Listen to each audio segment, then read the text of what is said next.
Pour que votre vie soit plus belle, tous les après-midi de 14h à 15h, et si on allait mieux, avec François Demier et ses invités. Bonjour, ravi de vous retrouver pour un nouveau numéro des Si on allait mieux, toujours en compagnie de Max en pleine forme. Bonjour tout le monde. Aujourd'hui, Max, nous allons savoir qui suis-je. Ah, ça je le savais pas. Bonjour Christophe Itier. Bonjour François, bonjour Max. Ravi de vous recevoir. Vous êtes thérapeute, vous pratiquez l'énéagramme et la méditation. Vous écrivez, éditez aussi des contes philosophiques pour petits et grands, le plus connu étant La révolte des moutons. Et puis un autre livre sous le titre Le jeu inconscient des relations amoureuses. Alors une question, Christophe, vous obsède. Qui suis-je ? Qui suis-je C'est une bonne question. C'est votre question permanente, si j'ai bien compris, en regardant ce que vous faites et vos différentes vidéos. Oui, c'est une question qui m'a accompagné durant toute ma vie. Et je me suis posé déjà très très jeune. Et j'ai cherché, au fur et à mesure de mes aventures, j'ai cherché à répondre à cette question. En cherchant partout, je pouvais trouver des réponses. Alors finalement, c'est un peu comme l'horizon, plus on s'approche et plus ça s'éloigne. Alors oui et non, parce que quand même, on arrive à trouver des réponses assez intéressantes. Et ce qui est intéressant, c'est que plus on cherche dans un domaine différent, plus en gros, tout se regroupe au bout d'un certain temps et on a une vision assez globale des choses. C'est un peu, vous savez, l'histoire de l'éléphant. On demande à 4 aveugles de dire ce que c'est un éléphant. Vous connaissez ça ? Non, je vous écoute. Et en fait, on demande à un aveugle de décrire un éléphant, on lui fait toucher. On lui fait toucher la trompe de l'éléphant et l'aveugle dit, un éléphant, c'est comme un serpent, hein, c'est fluide, ça ressemble vraiment à un serpent. Un autre aveugle, on y fait toucher à la jambe et lui dit bien sûr que non, un éléphant, c'est pas du tout un serpent, c'est un pilier qui est très dur, qui est très, très épais, très costaud. Et un autre, on y fait toucher l'oreille, et décrit l'éléphant comme une feuille, et ainsi de suite. En fait, ils ont tous raison, mais on leur faisait voir qu'une partie de l'éléphant. Et je me suis rendu compte que dans beaucoup d'approches, qu'elles soient psycho, spirituelles ou matérielles ou physiques, en fait, on voit tout le temps un aspect d'une même chose. Et l'idée, ce qui m'intéresse, c'est de regrouper tous ces aspects-là et d'avoir cette vision globale. Mais alors pourquoi c'est si important de savoir qui l'on est ? Parce que déjà c'est hyper intéressant. Il y a des gens qui ont se poser une question qui va vous prendre juste la moitié de votre vie pour y répondre, c'est pas très intéressant. J'aime bien quelque chose qui fait qu'on n'arrivera jamais à y répondre, mais qui va faire qu'on va toujours être passionné et toujours à la recherche de quelque chose, vous voyez. Si vous poursuivez juste l'idée d'avoir une famille, une maison et un boulot intéressant à 45 ans, vous avez tout fait, quoi. Donc c'est pas si passionnant que ça. Donc voilà, les questions existentielles, je trouve que ça permet d'être toujours en quête et d'être toujours vivant, quoi, quelque part. Alors Christophe Itier, dans le qui suis-je, est-ce qu'il y a une partie commune à tous, ou est-ce que pour chaque être humain sur la Terre, les choses sont complètement différentes ? Alors, j'aime bien dire, pour moi, qu'on est tous des individus différents. C'est-à-dire que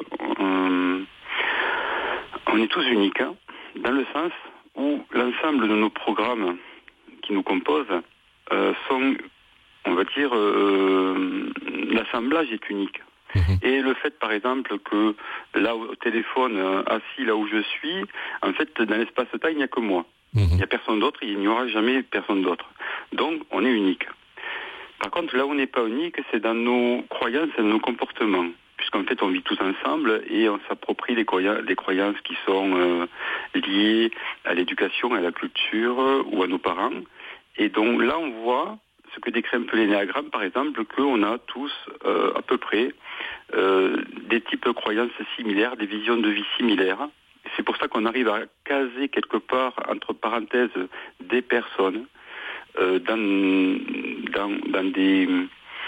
dans des systèmes comme l'astrologie, l'énagramme ou autre, où on arrive à se reconnaître assez bien. Voilà. Mais après, ça dépend de... Après, là on parle du monde phénoménal. C'est-à-dire que pour moi, notre base, à l'origine, il n'y a qu'une seule chose. Il n'y a qu'un seul esprit. Et cet esprit s'est manifesté de différentes manières à travers les temps et les âges. Donc, à la base, notre essence est identique. Donc, on est tous un et on peut pas être autre chose que ça. Donc, on est tous connectés, il y a un tronc commun, si je vous ai bien compris. Oui. Alors, en physique quantique, on appelle ça le champ de conscience unitaire. Les anciens l'appelaient l'éther. On appelle ça l'énergie noire, l'âme, enfin, l'esprit ou le divin ou la source. On y donne plein de noms. Mais en fait, c'est vrai qu'il y a quelque chose qui nous connecte tous et qui fait et c'est la seule chose dans laquelle on peut se sentir vraiment en sécurité. C'est-à-dire que la majorité des gens cherchent quelque chose, c'est-à-dire cette notion de bonheur ou de bien-être. Ils la cherchent toujours, très souvent, là où elle ne se trouve pas. Mais alors, est-ce que ça existe ? Ah oui, ça existe, bien sûr que ça existe. Encore hier, j'ai eu une expérience assez forte et qui m'a remontré que ça existe vraiment, quoi. Hein. Alors où est-ce qu'il faut le chercher, le bonheur et le bien-être ? Ah ben, juste à l'intérieur de soi. Vous n'allez pas chercher ailleurs qu'à l'intérieur de vous-même. Parce que, si vous voulez, on est tous connectés à cette chose-là, cette source-là, et on peut pas. Elle est à l'intérieur de nous. Donc, si vous la cherchez à l'extérieur, vous allez voir cette source qui est partout, chaque personne, mais cette source, si vous voulez, elle a des filtres. Et donc, elle a différents filtres. Filtres physiques, émotionnels, mental, psychiques. Et donc, quand vous êtes avec une personne, vous pouvez ressentir beaucoup d'amour ou beaucoup d'attention à cette personne, mais ça passe à travers ces filtres. Donc, la personne va vous aimer d'une certaine manière, si vous vous comportez d'une certaine manière. Donc, c'est toujours de l'amour conditionnel. D'accord. Alors que si vous arrivez à passer ces filtres-là, et vous pouvez le faire en vous, vous tombez sur un amour inconditionnel. Mais c'est l'amour de quoi ? De soi-même ou... Alors, c'est pas l'amour de soi-même dans le sens où on sera dans un miroir et on se dit c'est moi le plus beau, c'est l'amour de toute... En fait, on se reconnaît en toute chose. On reconnaît cette source en toute chose. Donc, à partir de ce moment-là, bien sûr qu'on s'aime soi-même. Mais c'est pas en soi-même, c'est pas Christophe, par exemple. J'aime pas Christophe. Christophe fait partie de ce truc-là, si vous voulez. Mais on reconnaît cette énergie, cette conscience en toute chose. Et donc, à partir de ce moment-là, on arrête de juger qui que ce soit. Et on n'a pas besoin de prouver quoi que ce soit. On a pratiquement besoin de rien. On a besoin de rien. Oui, mais alors, dans la relation avec l'autre, alors si on n'a plus besoin de personne, il n'y a pas de relation amoureuse possible ? Si. Ah ouais, c'est la question qu'on me pose souvent. Bien sûr. Alors, c'est vrai que dans l'absolu, on aurait besoin de rien, c'est clair. Mais on est des êtres en partie physiques, et donc on est là aussi pour exprimer cette conscience dans le physique et dans les corps, on appelle expérimentaux, c'est-à-dire dans l'émotionnel et dans le mental. Donc, à chaque fois que... Et c'est un des buts, en fait, de cette source, en fait, qui n'est pas physique et qui n'a... C'est-à-dire de trouver un véhicule de plus en plus perfectionné pour pouvoir exprimer un amour de plus en plus grand. Donc, ça a commencé avec les pierres, puis les végétaux, puis les animaux, et puis on est arrivé à l'humain, qui est déjà pas mal sophistiqué, mais qui, par son évolution, s'est rempli de beaucoup de conditionnements qui l'empêchent, beaucoup de filtres qui l'empêchent d'accéder à cet amour-là. Bon. Mais ça, c'est juste une étape, en fait. Plus tard, on va aller dans une étape où on sera beaucoup plus connecté. Mais, alors, quand on est avec une personne, donc, en général, les relations avec une personne, c'est, voilà, je me mets avec quelqu'un parce que cette personne... je vis un manque intérieur, puisque je suis déconnecté, je vis un manque intérieur, j'ai peur, J'ai peur, j'ai besoin d'amour, j'ai besoin d'être reconnu. Donc je vais trouver une personne qui correspond, qui pourrait m'apporter en gros ce que je désire, ce que j'ai besoin. Et donc, voilà, par la loi d'attraction, on va attirer telle personne. Et cette personne, tant qu'elle va se comporter comme nous, on le désire, eh ben, ça va très bien se passer, parce qu'elle va compenser nos manques. Mais dès qu'elle va arrêter de faire ça, ben, on va commencer à lui en vouloir, on va essayer de la transformer pour qu'elle continue à faire ce qu'elle faisait. D'accord ? Donc c'est qu'une relation d'intérêt. Il n'y a pas vraiment d'amour.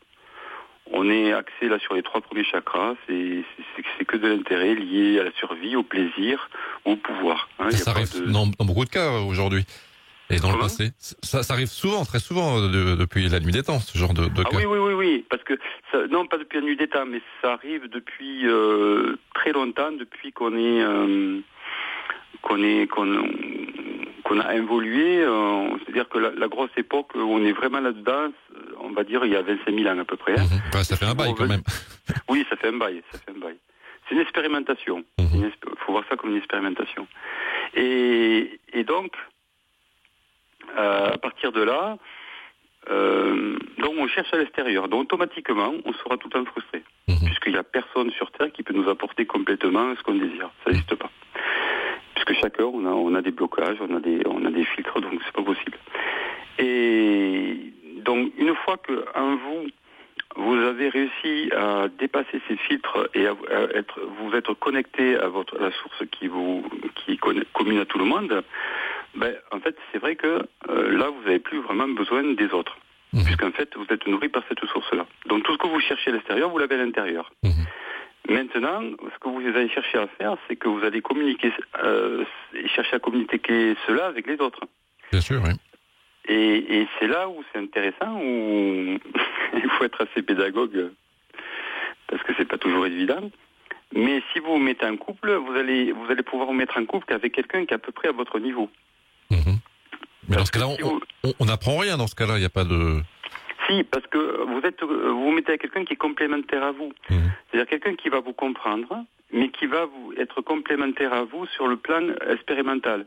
Par exemple, si je prends ma compagne, elle sait faire plein de choses que moi je ne sais pas faire, et réciproquement.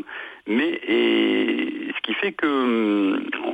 et puis on s'entend bien. C'est-à-dire que on se comprend bien, on aime bien être ensemble, donc c'est très agréable de partager cet amour d'une manière extérieure. Vous voyez ? C'est une communauté d'idées alors, et d'intérêts. Oui, parce que l'intérêt, il y en a toujours de l'intérêt. Vous pouvez vivre sans intérêt, ça n'existe pas. J'ai tendance à dire, vu qu'il n'y a qu'une seule chose qui existe, quoi qu'elle fasse, c'est toujours égoïste, puisqu'il y a qu'elle. Donc vous pouvez pas avoir une action qui ne soit pas égoïste. L'altruisme n'existe pas en fait. Je vous explique pourquoi.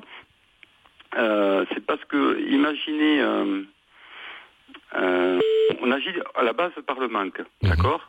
Bon, donc tout ce qu'on fait, c'est par intérêt. Une fois qu'on est plein, qu'on n'a plus ce manque-là, en fait, on voit le manque chez les autres. Et ça nous fait... et comme on devient hypersensible et que les autres nous touchent davantage, puisqu'on devient sensible aux autres, et donc on a envie que la souffrance des autres s'arrête. Donc, on va partager ce qu'on vit pour arrêter la souffrance des autres, pour que les autres soient aussi heureux. Et donc, c'est encore un intérêt, mais différent. C'est pas un intérêt qui est centré sur nous, c'est un intérêt qui est centré sur les autres. Vous voyez le truc ? Tout à fait. Mais d'après vous, depuis combien de temps, enfin depuis toujours finalement, pourquoi pour avoir une sorte de bonheur, il faut être 2, et pourquoi pas 3 ou 4 ou 5 ou 10 ? Pourquoi ce chiffre 2 ? Ah, mais je suis pas pour être 2 spécialement. Hein. D'ailleurs, dans mon livre, j'explique que on a beaucoup... la monogamie est quelque chose de très très récent. Hein. Il n'y a pratiquement pas d'animaux monogames. Il y en a très très peu. Il y en a 1 ou 2, je crois. Il y a des oiseaux, je crois, les inséparables. Ouais, il y a vraiment très très peu. Hein. En général, on n'est pas fait pour la monogamie. Et même dans notre histoire, c'est assez récent. La monogamie, ça a été amené vraiment par le christianisme. Donc, ça a des avantages. assez intéressant, mais ça a aussi beaucoup de frustration. Ça contient beaucoup de frustration parce que il n'y a jamais aucun partenaire va vous amener ce que vous recherchez, c'est pas possible. Il faut, je sais pas qui c'est qui disait qu'il fallait 3 femmes pour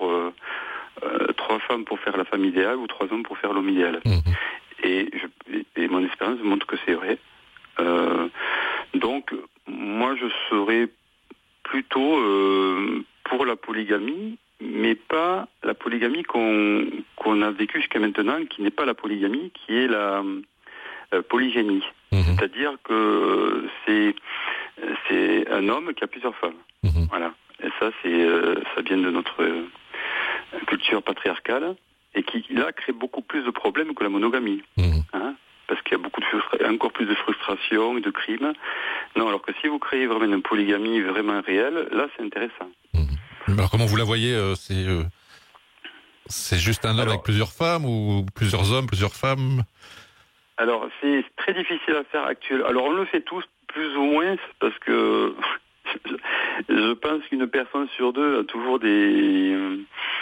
une maîtresse ou un amant. Hein, c'est assez courant, donc on le fait d'une manière cachée. Bien sûr. Ou alors, on va quitter une personne pour aller avec une autre, et ainsi de suite, on va changer beaucoup. Donc, alors il y a aussi le libertinage qui est encore autre chose. C'est encore une autre vision des choses. Alors, on parle maintenant de polycouple, de polyamour, qui est un genre ce qui est la vraie polygamie en fait. Hein. Donc, on va se mettre avec 1 ou 2 personnes, souvent 2, limite 3, parce que plus il y a le monde, plus c'est compliqué à gérer. Mais disons que on peut imaginer qu'on peut vivre 2 jours avec une personne, 2 jours avec l'autre, et régulièrement, ou 4 jours, ou 5 jours, voyez, ou une semaine de chaque. Il faut faire un planning, quoi. C'est un peu compliqué. Il y a un planning, ouais. Il y a un planning à faire. Il faut s'organiser. Mais c'est intéressant parce qu'il n'y a pas de notion de possession. Vous voyez, vous pouvez pas être jaloux quand vous faites ça. C'est pas possible. Et on perd aussi la notion de je suis la personne la plus importante pour toi. Vous savez, aime-moi, c'est moi qui ce besoin d'être hyper important pour quelqu'un. Bon, on est important, mais jusqu'à un certain point. Quoi. La personne la plus importante, c'est notre divinité intérieure. Voilà. Et quand vous mettez votre divinité intérieure en premier, vous êtes en paix. Dès que vous commencez à projeter sur les autres, là vous commencez à devenir dépendant affectif. D'accord, voilà. Donc c'est possible mais dans notre culture c'est compliqué parce que les gens vous regardent, les gens vont vous juger de suite. Donc il faut vraiment qu'il y ait un changement de conscience assez massif. Pour qu'on arrive à rentrer dans quelque chose de nouveau et beaucoup plus intéressant. Là, actuellement, c'est pas évident. Mais alors finalement, le bonheur, on le trouve nulle part, puisque on ne peut pas à 2, il y a des problèmes. Finalement, ou alors c'est être tout seul qui est la solution. Non. Je veux dire, le bonheur, c'est vraiment un état d'être. Que vous soyez à 2, seul ou avec 50 personnes, c'est vraiment un état d'être. C'est juste une question de vibratoire. Vous êtes rendu compte d'ailleurs vous-même que vous pouvez être très heureux tout seul, des fois pas du tout, des fois être heureux avec du monde, des fois pas du tout. C'est vraiment à chaque fois vous observez que c'est selon votre état intérieur. Hein, votre femme que vous aimez, mais des fois vous la détestez, vous pouvez pas la piffrer. Hein, et ça vient pas du tout d'elle. Ça vient vraiment de comment vous percevez, comment vous aimez vous et comment vous la percevez elle. Donc c'est toujours un état intérieur. Il y a pas photo. Donc à partir de ce moment-là, c'est la chose que vous devez faire attention, c'est toujours d'entretenir votre état intérieur pour que vous soyez, alors c'est pas toujours évident, mais que vous soyez en contact avec cet amour de vous-même. Voilà. Justement, alors comment fait-on? Parce que revenons au sujet principal, qui suis-je? Alors combien d'années il faut pour savoir quelle est la bonne solution pour vivre dans le bien-être et le bonheur? Alors il y a des personnes qui C'est très variable. Ça dépend de ce que vous avez vécu dans votre vie. Il y a des personnes tout d'un coup qui ont un accident et qui ont on appelle ça une NDR, c'est-à-dire un truc de mort imminente. Oui. Je ne rappelle plus, une expérience de mort imminente. Bon. Et quand ils reviennent de là, ces gens-là sont complètement transformés. Vous avez dû peut-être l'interviewer. Oui. Mais du jour au lendemain, hein, c'est-à-dire ils reviennent et ils voient, ils se rendent compte qu'en fait que la mort n'existe pas. Et ça va changer complètement la donne sur tout le reste. Enfin, les cas sont quand même assez rares quand même. Ah, il y en a plus qu'on croit. Et ici, vous n'avez pas besoin de faire une DR pour avoir cette expérience-là. Vous pouvez faire des sorties de corps. Moi, quand j'étais jeune, par exemple, je faisais assez régulièrement des sorties de corps. Quand j'étais enfant. C'est comme ça d'ailleurs que je me suis rendu compte qu'on vivait en dehors du corps. J'ai pas eu besoin de lire sur un livre, c'était une évidence. Et quand j'en parlais autour de moi, les gens me regardaient un peu bizarre, donc j'ai pas trop, j'ai pas trop poursuivi la discussion. Et c'est assez rigolo parce que malgré tout, si vous en parlez avec des personnes dans un groupe, vous allez voir que tout le monde, enfin, ou beaucoup de personnes, peut-être pas tout le monde, mais beaucoup de personnes ont vécu des expériences un peu similaires dans l'enfance. Mais pour pas, comme c'est un peu décalé par rapport à notre réalité quotidienne, on n'en parle pas ou on met ça sur l'ordre du rêve ou autre. Et justement, comment on fait la différence qu'il y a... Moi, je reçois beaucoup d'invités qui me parlent de tous ces sujets-là, mais comment on fait la différence entre ce qui nous est réellement arrivé pendant l'enfance, si c'est un rêve, si c'est de l'imagination tout simplement, ou est-ce que c'est vraiment une sortie de corps ou vraiment des choses surnaturelles qui se sont passées? Alors vous le savez, c'est la question en fait, c'est comme quand vous êtes amoureux, quelqu'un qui me dit est-ce que je suis amoureux ou pas, ben si tu sais pas si t'es amoureux, c'est que tu l'es pas. Vous le savez, c'est aussi bête que ça. Il y a des rêves. En fait, des sorties de corps, on en fait toutes les nuits, hein. Mais parce que si on sortait pas notre corps, ça serait invivable. C'est là où on va se recharger. Enfin, c'est pas là où on se recharge vraiment, parce que c'est dans la période de sommeil profond où en fait on va se recharger, on revient à l'origine de toute chose, on va se reconnecter à cette source, et on le fait toutes les nuits dans les moments de sommeil profond. Voilà. Et c'est comme ça qu'on se recharge énergétiquement.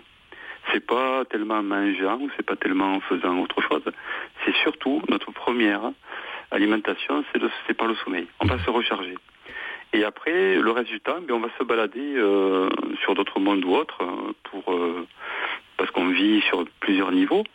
Mais tant qu'on n'a pas atteint un certain, on va dire, niveau de conscience au quotidien, il y a un genre de voile qui fait qu'on ne s'en rappelle pas. Ouais, ça c'est dommage. Est-ce qu'il y a un moyen de s'en rappeler justement? Oui, on peut.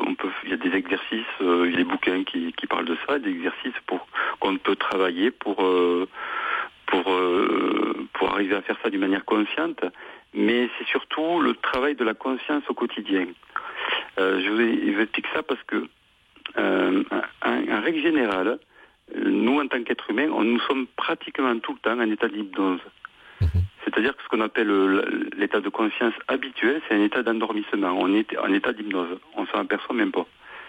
Et dans l'état d'hypnose, c'est pas quelque chose de spectaculaire. Hein, c'est qu'on est pratiquement tout le temps dedans. On l'est plus, par exemple, quand on regarde à la télé. Voilà. Dès que vous êtes focalisé sur quelque chose et que vous vous perdez dans la chose, vous êtes en état d'hypnose. Et vous vous rendrez compte que très souvent, on est tout le temps focalisé sur quelque chose. Donc on n'est pas conscient, on ne sait pas qu'on est là, on ne sait pas qu'est-ce qu'on est en train de penser, qu'est-ce qu'on est en train de ressentir.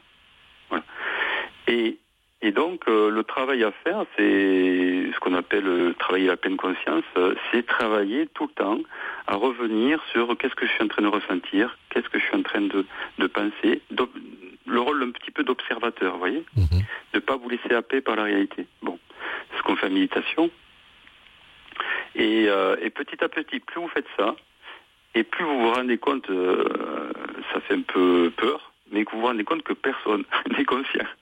Plus vous êtes conscient, plus vous vous rendez compte que les autres ne le sont pas. Et waouh, c'est bizarre, quoi.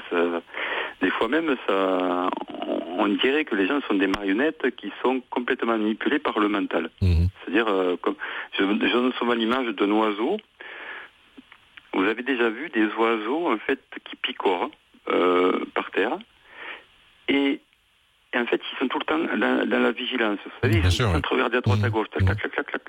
Et quand vous êtes conscient que vous regardez une personne, vous voyez exactement la même chose. Vous voyez avec les yeux, pop, ça part à droite, à gauche. Et en fait, la personne est tout le temps en train de partir dans des pensées à droite, à gauche, et elle n'est pas là. Et alors, elle est où alors? Elle est dans différents mondes, dans des pensées, parce qu'en fait, on part dans des sujets là, je dis pas. Vous ouvrez un tiroir et vous ouvrez, on part dans plein de directions différentes. Mais en fait, tout se regroupe. Bien sûr. Mais en gros, tous les mondes sont là au même moment. C'est-à-dire le monde mental, le monde psychique, le monde émotionnel, tout est là au même moment en fait. Et donc on est pratiquement, on peut dire qu'on est pratiquement jamais dans notre corps physique. On est tout le temps en train sur le plan mental. Donc, un des travails, par exemple, pour travailler la conscience, c'est de revenir dans le corps physique et travailler la conscience du corps. Ce que font les danseurs, ce que font les gens qui travaillent le yoga, c'est-à-dire qu'ils travaillent la conscience du corps. Et dès que vous travaillez les sensations du corps, vous ne pensez plus. Vous ne pouvez pas penser et ressentir. C'est deux choses complètement différentes.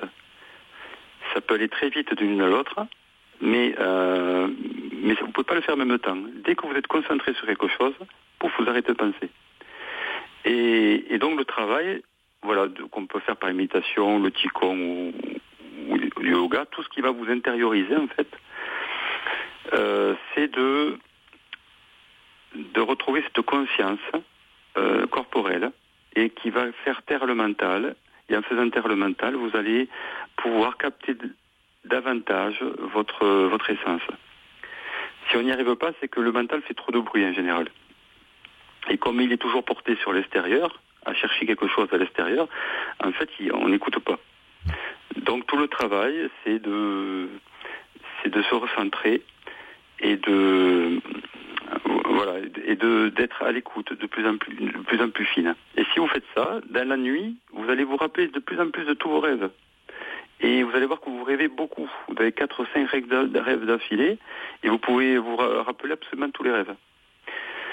Et ces rêves vous racontent, il y a des rêves qui sont symboliques, bien sûr, qui parlent que de vous, et d'autres qui sont des véritables aventures ailleurs, sur d'autres mondes. Il y a 2 sortes de rêves différents. Alors, en faisant tout ça, à partir de quel moment on sait qui on est? Est-ce que vous y êtes arrivé? Alors, je vais vous expliquer un truc qui est vraiment le secret du secret. Mais si vous comprenez ça, vous allez tout piger. Alors, tenez-vous bien. Je reste assis pour ne pas tomber. Restez assis. Il faut comprendre quelque chose. Il faut comprendre qu'à l'origine, il n'y avait qu'une seule chose, qu'on appelle la source, le champ unitaire ou le divin, comme vous voulez l'appeler en fait. Une seule chose. Cette chose était inconsciente. D'accord ? Et on ne sait pas pourquoi, à un moment donné, cette chose a pris conscience d'elle-même. Et une fois qu'elle a pris conscience d'elle-même, elle a pu se regarder. Et quand elle s'est vue, elle a été tellement éblouie par la beauté de son être, de ce qu'elle était, qu'elle s'est sentie absorbée à nouveau dans cette inconscience. Donc, il y a eu un petit... imaginez que vous regardiez, vous vous trouviez tellement beau, tellement magnifique, que vous perdez votre conscience. Donc, qu'est-ce que vous faites? Vous prenez du recul, vous fermez les yeux, vous prenez du recul. Et quand vous fermez les yeux, vous prenez du recul, hop, vous vous sentez exister et être séparé de vous-même. Et dès que vous ouvrez les yeux, waouh, vous revoyez votre propre beauté, vous êtes ébloui et vous êtes aspiré à nouveau. Et vous refermez les yeux. Chaque fois que vous refermez les yeux, ça dure des milliards d'années.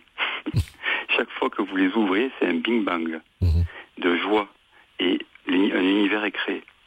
Ça, c'est ce qui se place au niveau cosmique. Mais ce truc-là se passe constamment à tous les niveaux de la création, à chaque instant, à des plans différents. Et c'est pour ça qu'on pourra jamais savoir qui on est Parce que si vous pouviez voir qui vous êtes réellement, profondément, votre essence, vous disparaîtrez dedans. Vous disparaîtrez, votre conscience disparaîtrait. C'est un truc qui est peut-être difficile à comprendre, mais votre conscience, qui est une création, avant, cette chose-là était inconsciente. Ce qu'elle a créé, c'est la conscience. Et la conscience nécessite automatiquement la notion de séparation. Pour que je sache que j'existe, j'ai besoin qu'il y ait autre chose que moi. Vous voyez, la dualité, deux. Voilà. Donc, mais dès que vous êtes deux, automatiquement, vous pouvez avoir peur, puisqu'en fait, l'autre, vous pensez que l'autre est quelque chose de différent de vous. D'accord ? Ça, c'est la dualité. Et la dualité, vous pouvez le vivre à différents niveaux. Bon. Mais dès que vous rapprochez de qui vous êtes, hop, vous disparaissez à l'intérieur. Donc, on peut se rapprocher de soi autant qu'on peut, mais jamais aller complètement à l'intérieur, parce que sinon vous disparaissez. Et on le sait. Ce qui fait que cet être a mis plusieurs filtres, qu'on appelle les filtres psychiques, mentaux, émotionnels, physiques. Et on peut regarder cette unité, cette source à travers ces filtres-là. Et donc on peut voir la beauté en toute chose à travers ces filtres. Vous voyez ? Et donc, ce qu'on appelle l'ombre ou la souffrance, ou plutôt l'ombre, la notion de séparation, c'est grâce à cette notion de séparation qu'on peut savoir qui on est. S'il n'y avait pas la notion de séparation, on ne pourrait pas le savoir. Alors je m'explique un peu mieux. Vous prenez une batterie qui est pleine. D'accord ? Une batterie qui est pleine. Cette batterie, elle ne peut avoir que deux actions. Elle peut soit se décharger, soit se recharger. Mais une fois qu'elle est pleine, en fait, il n'y a absolument aucun mouvement. Donc cette batterie pleine, ça représente en fait l'essence de toute chose, ce qu'on appelle la conscience cosmique ou la source. Bon. Et toute l'histoire de l'évolution, de l'involution, ça a été que cette batterie s'est déchargée et pour pouvoir se recharger. Et donc quand elle se décharge, on appelle ça expansion de l'univers, et quand elle se recharge, c'est contraction de l'univers. Vous voyez ?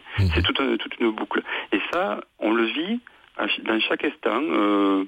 Dans l'infiniment petit, ça s'appelle un torus. Vous voyez, je sais pas si vous savez, un torus, c'est le fameux 8 infini, ou le serpent qui se mord la queue. Et en fait, un torus, si vous étudiez un peu en physique quantique, on sait que le torus est à la base d'absolument toute chose. Quoi que vous regardez autour de vous, ce sont des torus, dans des torus, dans des torus, dans des torus, dans des torus. Ce n'est que ça. Et en fait, c'est toujours le même mouvement qui rentre qui part d'un point, qui part à l'extérieur, qui revient à l'intérieur. Bon, c'est toujours la même chose. Et donc, à chaque fois, il y a une création différente parce que ça ne revient pas toujours au point de départ, ça tourne en spirale. Et donc, toute l'énergie dans le monde fonctionne en forme de spirale. C'est pour ça qu'on ne revient jamais au point de départ. Mais on se rapproche, et hop, on repart. Et ainsi de suite. Et chez nous, ça s'appelle des cycles. Et là, on est en train de sortir d'un cycle qu'on a appelé le Kali Yuga chez les hindous. Un cycle d'ignorance et d'inconscience totale, où on s'était tellement écarté du centre qu'en fait, on n'arrivait plus à savoir qui on était. Et là, on est en train de se rapprocher, et donc on retrouve la mémoire de qui nous sommes. Et ainsi de suite. Et donc voilà, tout ça c'est intéressant, mais ça fait appel à beaucoup de connaissances. Mais alors, comment vous arrivez à de telles conclusions ? C'est par vos recherches personnelles ou simplement par vos lectures ou vos expériences personnelles ? Alors, il y a plusieurs sources. Il y a les sources personnelles, c'est-à-dire à travers les expériences qu'on a vécues, surtout des états mystiques ou autres, en fait, qui décrivent en gros toujours la même chose. Puis, vous avez les écrits d'autres mystiques qui décrivent eux aussi la même chose partout dans le monde et qui ont écrit des bouquins. Et en fait, tout le monde dit la même chose. Vous avez des écrits très anciens qui remontent à 5000 ans avant Jésus-Christ. Sur les tablettes d'argile, vous avez les manuscrits Mère Morte qui décrivent aussi la même chose. Et vous avez la physique quantique aujourd'hui qui décrit la même chose, en fait. Donc, quoi que vous... Et puis, si vous observez l'univers ou les choses autour de vous, en fait, vous voyez qu'on suit toujours le même processus, constamment. Et donc, parce que l'univers fonctionne par analogie. il a toujours la même structure, si vous voulez, il ne peut pas inventer quelque chose de nouveau. Donc on fait toujours la même chose, mais d'une manière un petit peu différente. Donc c'est mais vous pensez que nous, ce que vous disiez tout à l'heure, que nous, êtres humains, rien qu'avec nos pensées, on a une influence sur l'univers? En fait, nous sommes des créateurs. C'est-à-dire que ce qu'on ne comprend pas, et comment s'expliquait bien la physique quantique, c'est que nous vivons dans ce qu'on appelle la physique. Le monde physique, en fait, n'est pas physique. C'est les sens qui nous disent qu'il est physique. Mais en fait, on sait que 99,99% n'est pas physique. C'est-à-dire que le monde devient physique à partir du moment où il y a un observateur. Dès que vous regardez quelque chose, vous avez une particule. Dès que vous ne regardez plus, vous avez une onde. C'est-à-dire un mouvement psychique. Une onde, c'est pas physique, voyez. Mais dès que vous regardez, vous avez quelque chose de physique. Ça veut dire quoi? Ça veut dire que on est tout le temps en train de créer la réalité à un niveau impressionnant.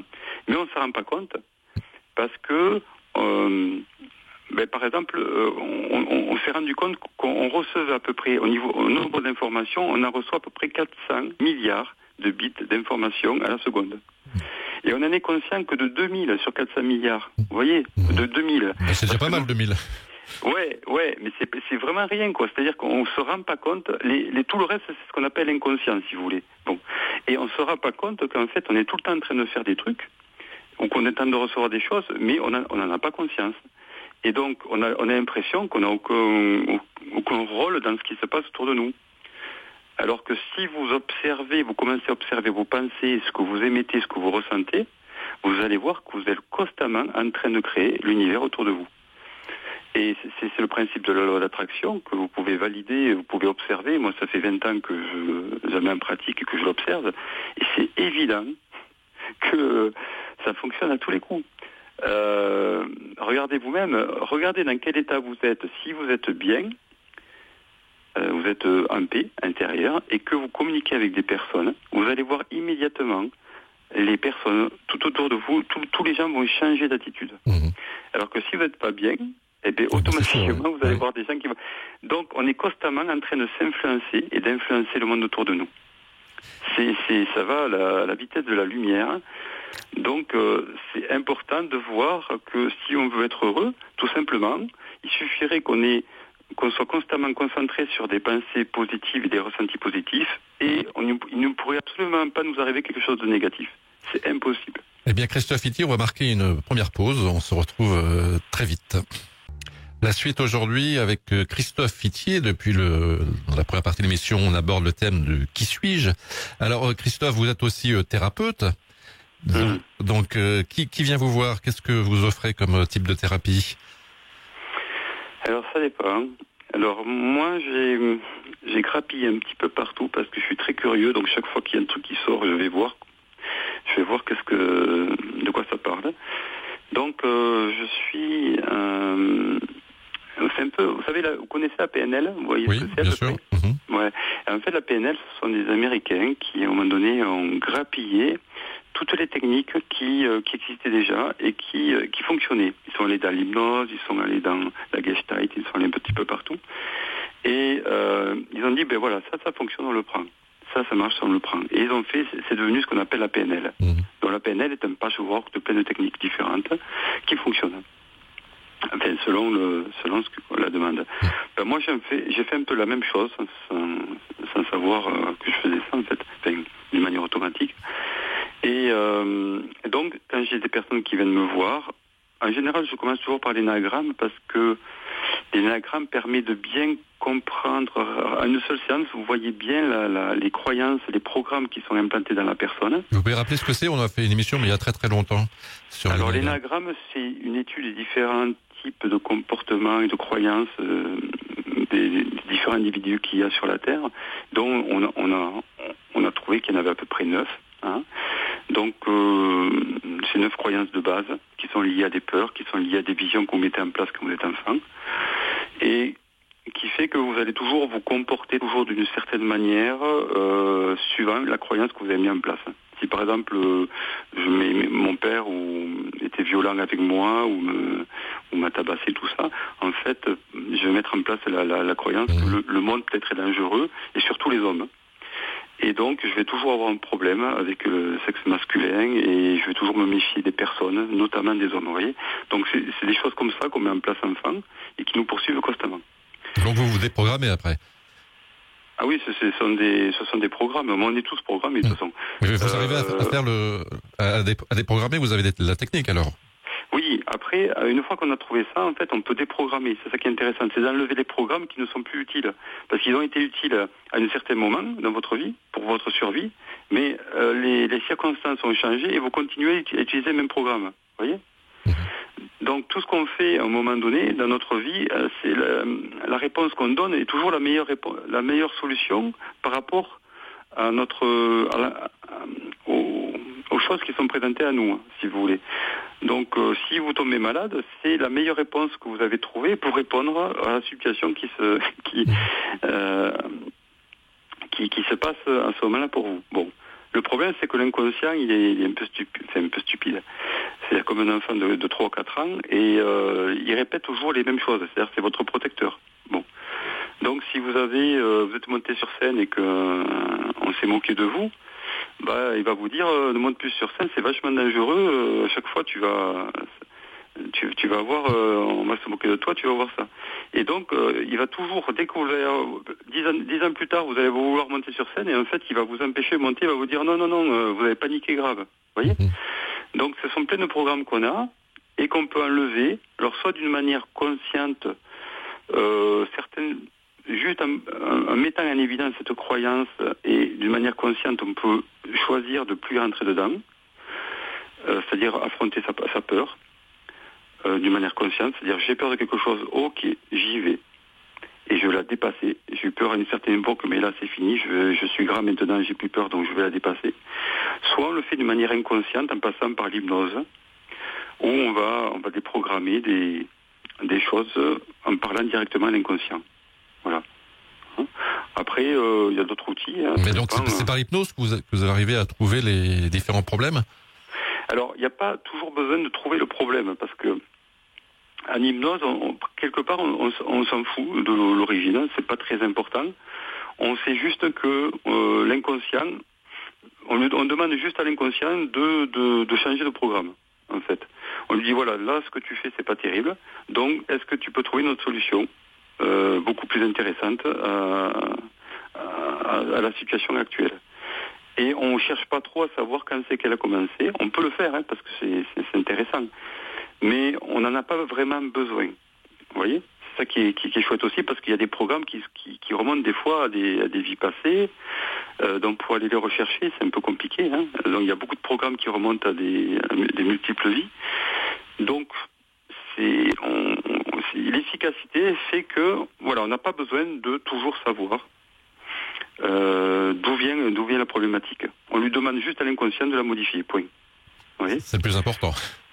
Voilà, c'est le plus important. Voilà. Après, si vous le savez, c'est un peu mieux. Des fois, vous pouvez c'est pas mal aussi. Des fois, par exemple, si vous voyez que ça vient de votre père, eh bien, peut-être c'est intéressant qu'il y ait une confrontation avec votre père et que vous puissiez lui dire des choses que vous n'avez pas pu lui dire quand il était petit. Vous voyez, on peut le faire de manière physique ou symbolique.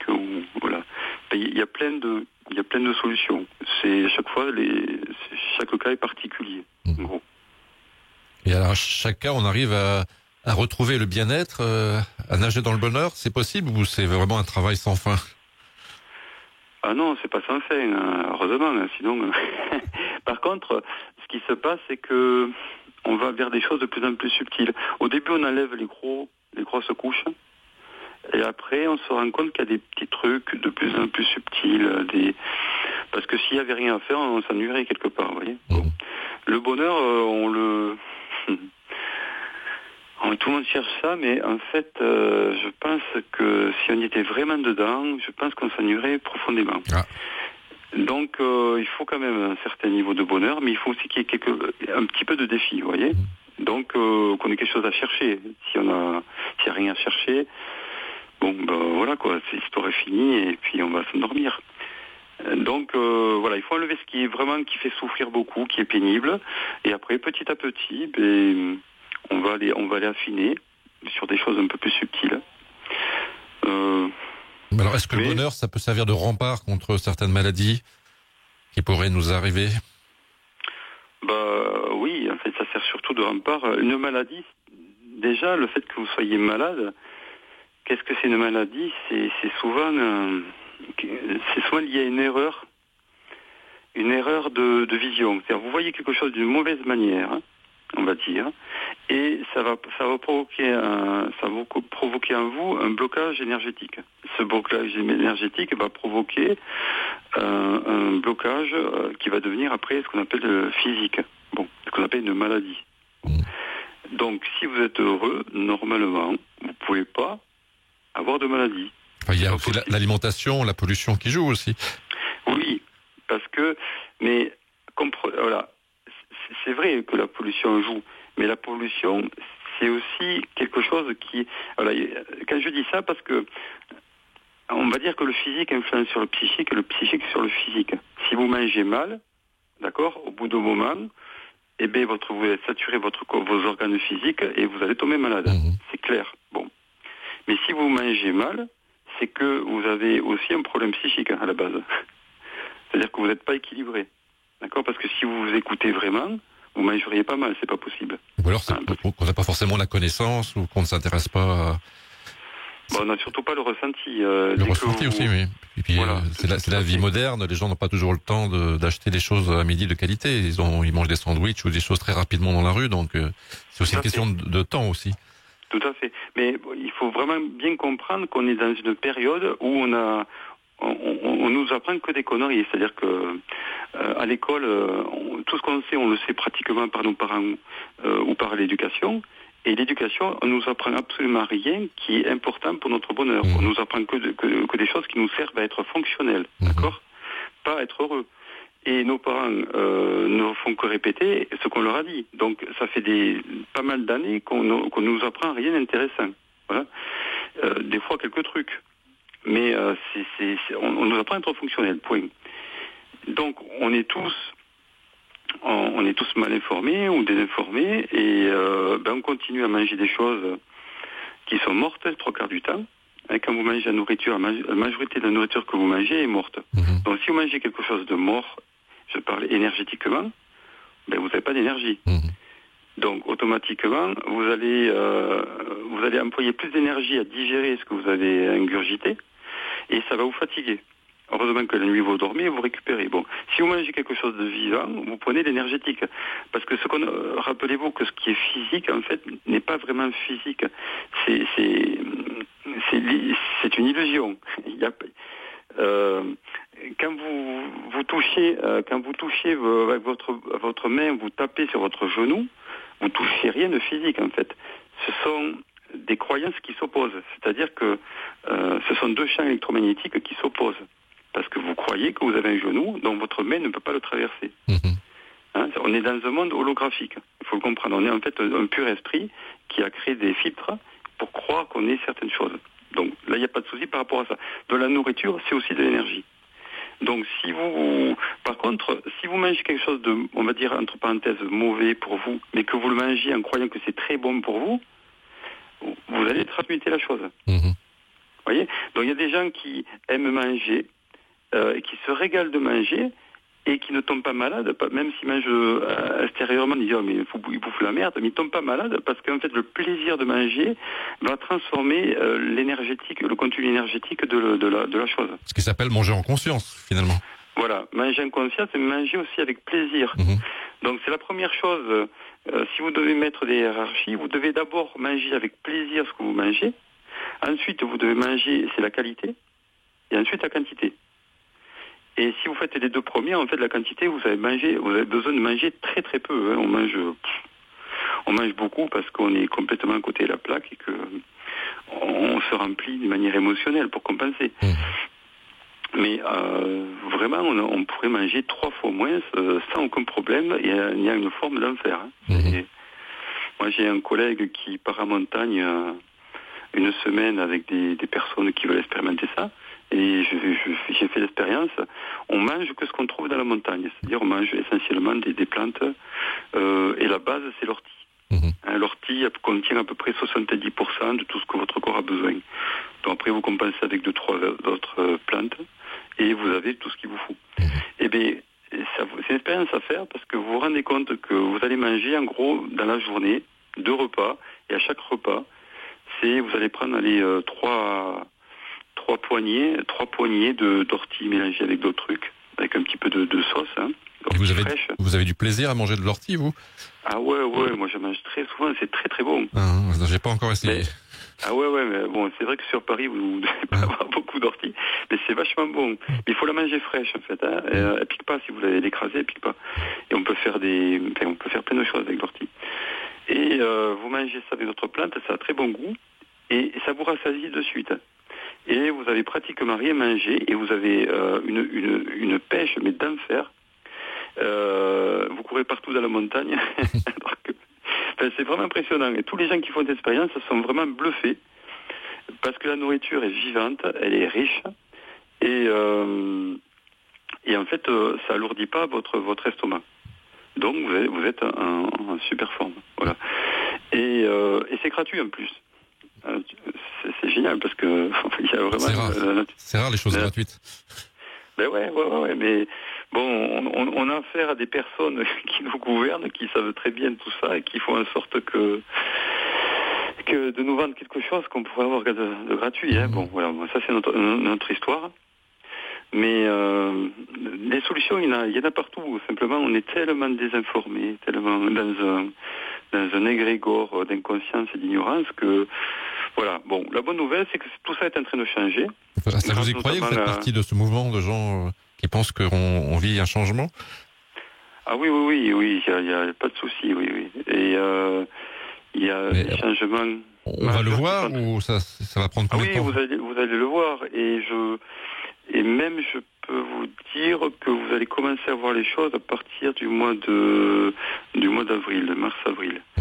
Vous allez commencer à voir des choses très intéressantes. Il y a eu des choses qui sont arrivées déjà dans le passé, très intéressantes. Quoi, par exemple? Qu'est-ce qui vous a marqué dans le passé? En ce moment, par exemple, ce qui se passe, c'est que c'est quelque chose qui a été prédit et prévu depuis très longtemps. Par exemple, il y a des plans qui ont été mis en place et donc j'ai eu la connaissance il y a 20 ans et tout s'est déroulé exactement selon ce plan. C'est assez rigolo. Et là, actuellement, on était dans la période de nettoyage et de révélation. C'est-à-dire que tout ce qui était caché à l'époque ressort à la surface. Donc, on voit beaucoup de merde. Tout ce qu'on voit aujourd'hui, il n'y a pas un seul jour qui passe et qu'il y a un scandale. Que ce soit dans l'alimentaire, la pharmaceutique, sur tous les niveaux, on voit qu'on était axé sur le mensonge. Bon. Et maintenant, c'est dévoilé à travers Internet, pas encore sur les actualités, parce que on va dire les médias classiques, parce qu'ils sont encore fermés, mais ça va s'ouvrir. Mais par Internet, vous n'avez pas un seul jour sans qu'il y ait des révélations. Voilà. Il y a beaucoup de choses fausses aussi sur Internet. C'est quand même difficile de savoir ce qui est vrai et ce qui est faux. Oui, c'est vrai que comme ils sont malins en face, ils jouent. C'est un jeu, c'est une petite guerre où il faut s'y connaître pour savoir ce qui est vrai et faux. Mais bon, ils ne peuvent pas tout contrôler, donc il y a quand même beaucoup de bonnes choses qui passent. Et vous voyez qu'il y a plein de gens. Moi, par exemple, je suis éberlué depuis pas mal d'années, notamment depuis 2012. Je vois de plus en plus de personnes qui s'ouvrent à une vision nouvelle, à une connaissance nouvelle, alors qu'ils étaient complètement fermés avant. Et ça, c'est un changement qui s'opère partout dans le monde. Bon. Et quand on va arriver à un certain pourcentage, ça va créer un genre d'onde qui va se propager beaucoup plus vite et qui va bousculer tout l'ancien monde, en fait. Bon. Donc là, on était dans la période des révélations, dont on apprend le fait que vous ayez monté votre émission il y a 2 ans, à peu près, c'est pas pour rien non plus. Vous êtes au courant, tout ce qu'on découvre au niveau des arts, des artefacts, tout ce qui est lié aux extraterrestres, et ainsi de suite. Bon. Et on est en train de retrouver notre véritable histoire. Et bien, tout ça participe à un éveil massif, qui n'est pas encore massif parce que, ça prend un certain temps, mais on va arriver à un point où il va y avoir comme une onde de force, une onde qui va on va atteindre un certain point critique et ça va influencer tout le reste. Et là, on va partir dans quelque chose de beaucoup plus rapide et beaucoup plus intéressant, très positif. Mais vous pensez que l'être humain sera prêt? Parce que finalement, quand on voit ce qui se passe par rapport aux derniers événements du 13 novembre, par exemple, les gens ont besoin de sécurité, ils ont besoin d'être encadrés, besoin d'état d'urgence, alors qu'en même temps, ils réclament plus de liberté, ce qui est assez contradictoire. Oui, mais c'est paradoxal, mais il faut faire attention à ce qu'on entend dans les médias, parce que dans les médias, on va vous faire croire que tout le monde... Bien sûr, mais la majorité suit ce mouvement. Oui, la majorité suit, mais pas tant que ça. Et en même temps, ça crée beaucoup de solidarité, ce qui était très intéressant. Vous voyez que cette solidarité qui n'était pas avant va être créée par un événement comme ça, comme il s'est passé avec le tsunami. C'est-à-dire que tout d'un coup, on devient tous frères. Et ça, c'est très intéressant. Sauf pour les immigrés qui sont à Calais, par exemple. Oui. Mais si vous voulez, on est dans un combat. Là. Actuellement, il y a vraiment un combat entre les anciennes forces et les nouvelles. Et c'est la dernière bataille, en gros, qui se joue aujourd'hui. Et donc, ceux qui avaient le pouvoir jusqu'à maintenant ne veulent pas lâcher prise parce qu'ils savent qu'ils perdent, quoi. Donc, ils font n'importe quoi et ça part dans tous les sens. Bon. Et vous pensez que l'issue sera favorable? Complètement, oui, parce que il y a vraiment des forces positives qui sont en œuvre et qui empêchent beaucoup de choses qui seraient bien pires que ce qu'on voit actuellement. Hein. Mais regardez ce qui s'est passé un peu partout, que ce soit en Égypte, que ce soit en Ukraine ou en Syrie. Chaque fois, les choses sont stoppées. Donc, il y a des forces en jeu énormes qui se combattent actuellement, justement pour libérer les humains de cet esclavage dans lequel on était. C'était une conscience qui était vraiment une forme d'esclavage. Et donc ça va se faire vraiment dans les années qui viennent. Hein. Mais on va tous le voir, c'est clair. Mais c'est vrai que plus les humains participent, c'est-à-dire visualisent le monde en train de changer positivement, plus ça accélère le mouvement. Puisque rappelez-vous qu'on est tous créateurs. Donc si vous dites si ça va vous mal, focalisez sur ce qui ne va pas, en fait, vous donnez votre pouvoir, vous créez le monde qui ne va pas. Si vous focalisez sur ça va, vous créez le monde qui va bien. D'accord ? Bon. Donc chacun de nous, on a un impact vraiment très important, beaucoup plus qu'on croit, dans le sens où on sait maintenant que les ondes positives sont 1000 fois plus puissantes que les ondes négatives. Bon, ça c'est une bonne nouvelle. Donc, ça vaut le coup. Vous voyez, vous pensez 1000 personnes qui pensent négativement, vous pensez positivement, vous allez avoir le même pouvoir. Donc, vous avez quand même vachement d'influence.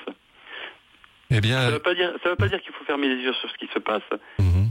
Mais moi, par exemple, j'envoie pas mal d'infos pour dévoiler, dire arrêtez de bouffer du fluor, ainsi de suite. Bon. Mais c'est pour que les gens arrêtent de participer à ça. D'accord ? C'est pas pour leur faire peur. Bien, Christophe Itier, merci. On arrive au terme de l'émission. C'est passé très très vite. On aurait pu encore parler de nombreuses heures, mais vous reviendrez dans l'émission, je suis sûr. Donc vous avez aussi des vidéos sur YouTube. Donc il suffit de... Oui. Alors il faut taper le jeu de lettres et vous allez tomber sur toutes mes vidéos. J'en ai mis 4. Et si les gens veulent me contacter, il y a le mail qui est lié aux vidéos sur YouTube. D'accord. Donc c'est facile. Voilà. Merci Christophe. Merci à vous. Et à très bientôt. Au revoir. Au revoir. Pour contacter François Demier, envoyez un mail à françois@btlv.fr. Alors Max, tu as compris, il faut être optimiste. Mais je le suis toujours. Une seule personne, on peut être contre 1000 personnes pessimistes. Voilà. Je suis toujours voilà. On est au moins 2. Voilà, comme ça, on est fort. Il me reste plus qu'à vous dire à très vite et surtout restez connectés sur BTLV.